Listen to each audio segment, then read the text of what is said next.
Cheers, everybody. We are back. A new one. A new Bourbon start. Office 2.0. Yeah. Even better this time. Another recording. Yeah. We liked the last one, so we figured we'd do it again. Yeah. You guys really enjoyed the Buffalo Trace kind of review. And so in that vein, we thought it'd be really good to, how about we review a little bit of Blanton's, the most tater of all tater bottles. The taterist. Okay. The tatest. Thoughts for people that may be new to the channel, we're redeveloping some of the... That'll get cut out. Cut the whole thing. No, I think that's good. We're redoing some of the way that we do content here. So we've talked about Blanton's probably 10 times on this show or on this channel. But quick thoughts. We did this with Buffalo Trace last week. Quick thoughts on Blanton's, because you have a strong take, I feel like, on Blanton's before we get into it. I'll pour while you talk. Yeah, so Blanton's is general. In general, I think it is the most sought after bottle in the game. It's best bottle in the game by far. There's not a better bottle out there. Yeah. Not the best whiskey, but best bottle. But so not a bad whiskey, right? No, I mean, neither is Buffalo Trace. So, I mean, it's whatever to me. Just a little overhyped. I think every collection needs one Blanton's. Yeah, you got a couple up here. Well, they're different. One's a birthday Blanton's, you know, whatever.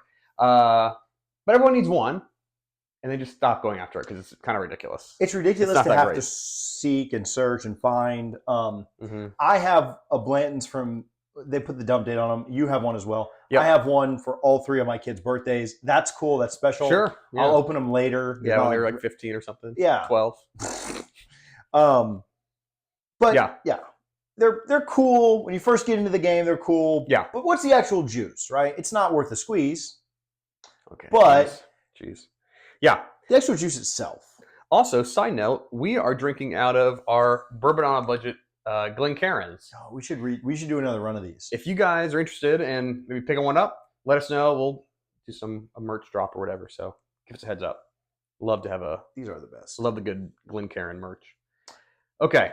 What are you getting on the nose? Very classic. A little bit of citrus notes. I get citrus floral. I get citrus floral, like honeysuckle, orange, lemon, orange and lemon.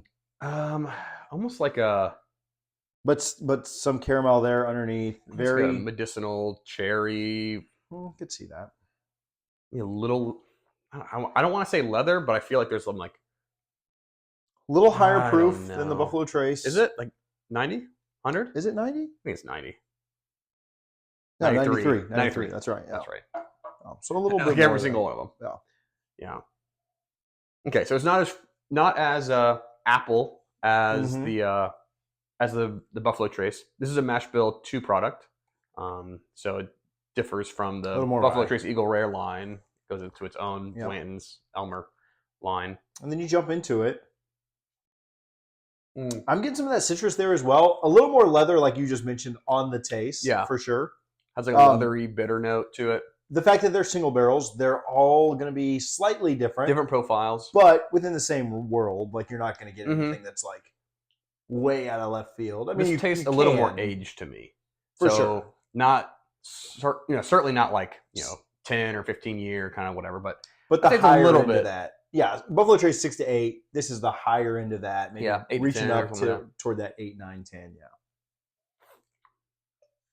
Interesting. So, like on typical profiles, I get for like Eagle Rare, I get like dark raisins, those kind of like plummy notes. Yeah. This I don't get any of those characteristics. It's very floral, fruity, citrusy notes, which is interesting. Yeah. It feels like, and we talked about this with that Buffalo Trace last time we were on here too. It does feel like it drinks, not in a bad way, a bit heftier than a 93.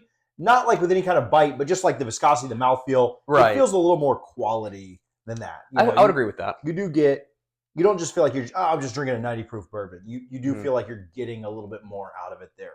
Yeah. You get an extra... $3 or an extra $30 for the bottle in itself. Yeah. Again, the bottle is the best thing about it. I think that at retail, if you can find it, almost impossible. Sure. But if you can find it at retail between $60 and $65, it's worth a buy. Again, you should always have this in your collection. I think this is cool when new people come over for them to try different things. Right. I'm not pounding Blanton's by any means. It's not my favorite. I will say there's nothing wrong with it. I'd say it's an above average nose. It's an above average flavor. Yeah. At retail, it's a fine price at retail. I don't think it's really a big deal there. I'm not upset with it. The problem is it's just so hard to find. Yeah. It's stupid hard to find. It's dumb to search for at this point. Yeah. So, but get one. Yeah, grab one. And even if you had to overpay a little bit and go into the 75, 80 range, I don't like the idea of the true secondary price at 100. I just feel like you can do so much better with $100, whether you're buying bourbon or betting on a football game, right? Like I think, but what a nightmare. I think it's good to have in your collection. And the whiskey itself is fine. I don't think there's anything wrong with it. I don't think it's bad at all. It's a B to me. It's a B plus. Maybe the bottle makes it a B plus instead of a B. Yeah. It's a slightly above average whiskey to me. I would agree. This is like a B. This is like quintessential B minus. Mm-hmm. I just hate that it's so ridiculous to find. And you guys, I'm sure, are thinking the same thing. Like, I've never seen one in the wild, or you see it for $199 at and that's a not store. Worth, and I'm it's like, certainly not worth that. Dumb. No. But I think there are some good Blanton alternatives in the market. Mm-hmm. And so maybe we'll do a show on that sometime in the future. But I have some good alternatives if you're looking for other options for Blantons. I like that. If you want to make sure that you don't miss that video when we do it, make sure you're subscribed. Comment down below with your thoughts, not only on Blantons, but other things you want to see us review. Yeah. People have sent us whiskey. We love that. My favorite. By carrier pigeon. We know it's not legal to ship. Right. Strong wings. People have commented what they want us to review, what they want us to talk about, different content ideas. We love interacting. We love engaging. So hit us up in the comments. Let us know your thoughts on the ultimate tater whiskey and what you'd like us to work on. Cheers. Cheers.